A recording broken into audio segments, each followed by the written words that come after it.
په ځنګل کې یوه چالاکه خو ډېره مغروره ګیدړه اوسېده. هغې به په خپل عقل ډېر فخر کاوه او ویل به یې چې له ما نه زیات هوښیار بل څوک نشته. د ځنګل په غاړه یو لیوه هم اوسېده. لیوه زورور و خو دومره هوښیار نه و. هلته یو زړه ونه وه چې په هغې باندې یو طوطي ناست و. طوطي به د ټولو خبرې اورېدلې او ښه مشوره به یې ورکوله. یوه ورځ ګیدړې سوچ وکړ چې ولې زمری ونه غولوم او د ځنګل ملکه نشم. همدا پلان یې په زړه کې جوړاوه چې زمری له خپله غار راووت او په غوسه یې وویل په دې ځنګل کې زما له امره پرته یوه پاڼه هم نه خوځېږي. زمري وویل چې څوک زما خبره ونه مني سخته سزا به وویني. ټول حیوانات وډار شول او وتښتېدل، خو د ګیدړې په ذهن کې بل سوچ روان و. هغه ورو ورو لیوه ته ورغله او په خوږو خبرو یې وویل لیوه وروره ولې یوازې زمری پاچا وي؟ که موږ دواړه سره یو شو کولی شو هغه لرې کړو او خپله پاچاهي وکړو. لیوه وویل خبره دې ښه ښکاري خو زمری ډېر زورور دی، که خبر شي موږ به ووژني. دا کار خطرناک دی. طوطي چې دا هر څه اورېدل راښکته شو او ویې ویل چالاکي او دوکه فرق لري. له زمري سره جګړه به تا ته ستونزه جوړه کړي. رښتینی عقل هغه دی چې د ټولو په ګټه وي، نه یوازې د خپل ځان لپاره. خو ګیدړې د هغه خبره وانه ورېده. بله ورځ ګیدړه د زمري خواته ولاړه او د خفګان تمثیل یې وکړ. ویې ویل زمری پاچا ما پرون له لیوه واورېدل چې وایي زه تر زمري زورور یم او ژر به پاچا شم. زه ستا وفاداره یم ځکه مې درته خبر راوړ. زمری ډېر غوسه شو. ویې ویل زه به لیوه راوغواړم او حقیقت به معلوم کړم. ګیدړه په زړه کې خوشحاله وه. لږ وروسته لیوه راغی او په ویرې یې وویل ما هېڅکله د پاچا خلاف فکر نه دی کړی. که چا درته ویلي وي دروغ دی.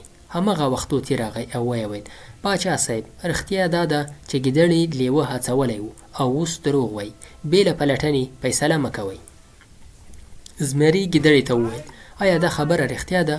دروغ ویل لوی جرم دی. ګیدړې وویل ما یوازې ټوکې کولې، که تېروتنه شوې وي بخښنه غواړم. لیوه وویل ستا له دروغو زما ژوند خطر کې ولوېد. طوطي وویل دروغ او دوکه لنډه ګټه لري خو په پای کې رښتیا بریالی کېږي. زمري ګیدړې ته سخت خبرداری ورکړ. ویې ویل که بیا داسې وکړې له ځنګله به دې وشړم. څو ورځې وروسته په ځنګل کې سخت وچکالي راغله. د سیند اوبه کمې شوې وې او حیوانات اندېښمن شول. زمري ټولو ته وویل موږ باید سره یو شو او یو حل لاره پیدا کړو. خو ګیدړې بیا بل فکر وکړ. هغې لیوه ته وویل که موږ د سیند ساتنه وکړو او نور حیوانات پرې نږدو چې اوبه واخلي نو اوبه به زموږ شي. لیوه وویل زه نور ستا په خبرو نه غولېږم، په سخت وخت کې یووالی پکار دی. طوطي بیا هم ګیدړې ته نصیحت وکړ. زمري حکم وکړ چې ټول حیوانات په وار وار اوبه اخلي. خو ګیدړه شپه پټه سیند ته لاړه او د ځان لپاره یو کوچنی کنده وکیندله چې اوبه پکې جمع کړي. سهار چې حیوانات راغلل اوبه نورې هم کمې وې. زمري وویل که څوک قانون ماتوي هغه د ځنګل دښمن دی. طوطي زمري ته وویل او طوطي زمري ته راز ووایه او ټول یې هغه ځای ته بوتلل. د ګیدړې کندې وموندل شوه او هغه ونیول شوه. ګیدړې ومنله چې تېروتنه یې کړې ده او بخښنه یې وغوښته. طوطي وویل که څوک خپله تېروتنه ومني باید د اصلاح چانس ورکړل شي. زمري پرېکړه وکړه ګیدړې ته 3 ورځې وخت ورکوم چې نوی د اوبو ځای پیدا کړي. که بریالی نه شوه له ځنګله به وځي. ګیدړې سر ټیټ کړ او کار یې پیل کړ. 3 ورځې یې په رښتینې زړه هڅه وکړه. بالاخره یې د غرونو شاته یو پټ جهیل وموند. ګیدړه خوشحاله زمري ته راغلل او نور حیوانات ته یې وویل ما نوی د اوبو ځای پیدا کړی.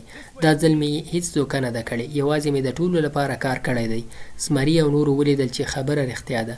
ټول حیوانات خوشحال شول. زمري وویل نن دې ثابته کړه چې عقل که په سمه توګه وکارول شي ډېر ارزښت لري. رښتینی عزت په خدمت او رښتیا کې دی.